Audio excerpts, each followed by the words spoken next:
Bagfuel, baby. What were you thinking about when you was locked up? Great question. The beginning of it, I was still in the blame game. I was in the blame game, but I didn't mean it. And yo, and this is because of this, and this person did that, right? I was still trying to justify my poor choices. And it's like once I went through it, I didn't realize why I was going through it until I finished going through it. And what I realized, I went to prison to find out. I found out who I wasn't, which taught me who I was. So when I found out that, yo, I should be grateful. Yeah. Grateful of just the life that the people I've encountered. And I thought I had it bad till I met some people, and I'm like, nah, they had it bad. I had a blessing. I'm around here playing. You know what I'm saying? It shapes you up to now. When I got out, I said, yo, I have to fix my real life first. You know what I'm saying? There was 5 things. I said, yo, I need a wife. You know what I'm saying? I need a house. I need property. I need a vehicle. And I need to fix my relationship with my kids. And I need a dog, right? And since I've 10 years ago, about 10 years, 11 years ago, I was facing 30 years in prison. I didn't see the future. I got sentenced to 7 to 14 years. I made my first parole board, which is unheard of in New York State, because I got in there and I programmed. I did every program. I got my GED in prison. I didn't even have a GED. You know what I'm saying? It stripped me to my bones. You know what I'm saying? I got vocational. I can strip this floor. I got skills that I've learned in the system.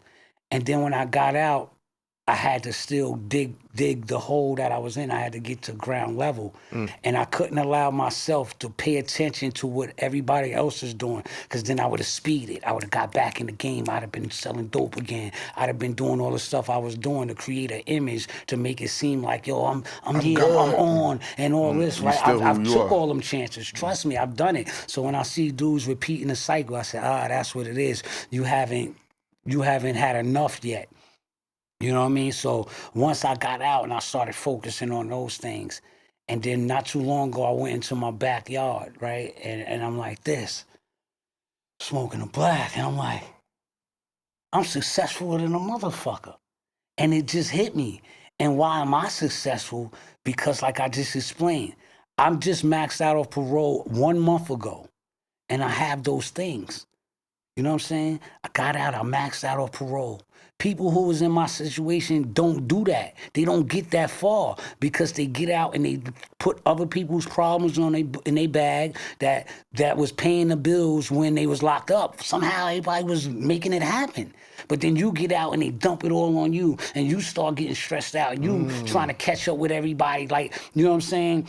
And risking yourself, right? The old me, like right now, the Clan House doing their thing, Ghost dropping his album today. You know what I'm saying? Everybody, right? The old me would have been saying, I gotta pull up in a Bentley too. I gotta be there. And it's like, hold on, you was just sentenced to such and such. This is your path and your journey. Look what your success is. Be grateful. And that's why I sit there and I'm like, yo, I'm grateful. So now it makes me it allows me to be able to pick and choose what I want to do. Like, all right, I'm going to come do that, and I'm not going to do that. But in this business, like when I first came in, the conversation was going. Yeah, let's start from that point. Was that the game would want you to believe that you have to be famous again when you only can make one first impression, right? So when that takes place, you get people saying, yo, it'll be a good look.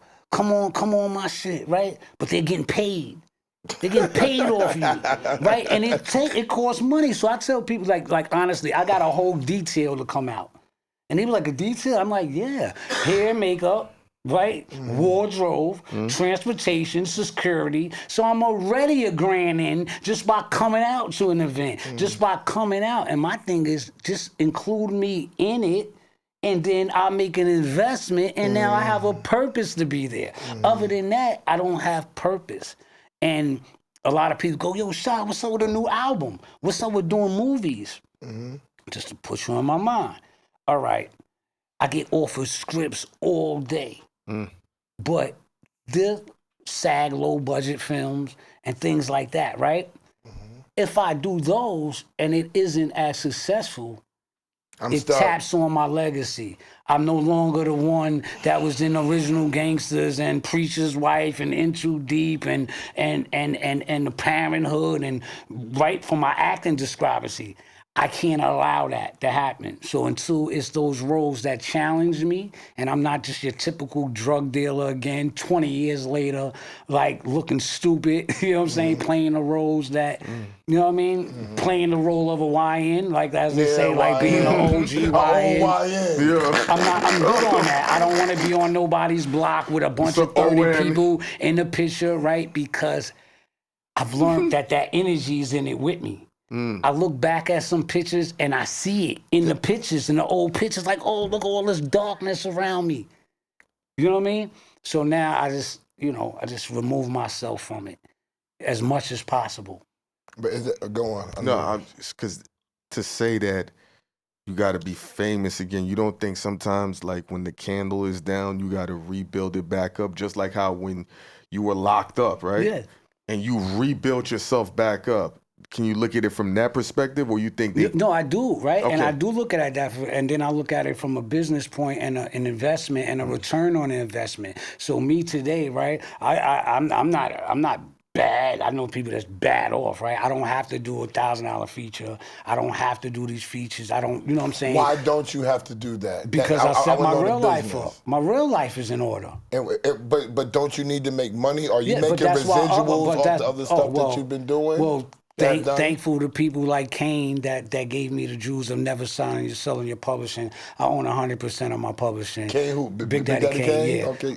So when I was young running with Kane, you know what I'm saying, he would give me those jewels about ownership and things like that. So I own my IP as far as that, right? I own my story and all that. And I have other businesses. Me and my wife, we have a permanent jewelry business. You know what I'm saying? So it's just separate, different things that I, invest in that gives me a faster return on my investment. You know what I mean? I got friends that's loaded, right? That I could be like, yo, give me $250,000. And they would do it. But I can't guarantee them the money return. back, when the return back with this industry right now. So I don't do that. Yeah, you know what I'm saying? makes sense. And people are no longer saying, yo, here's $500,000 for a budget to do an album without owning you. Yes. So then you're stuck in a thing of going, do I give up my ownership and my master? And then years later when I pop, I got to come back to try to get it back anyway. Or I just take my time and build. So I'm still in the studio. I record. I jump on features here and there. I'm on Gully's Pillmatic series, Huss Kingpin, and RJ Payne. That's the real, you know what I'm saying, the ground. And it's like being back in the gym. So. Yeah.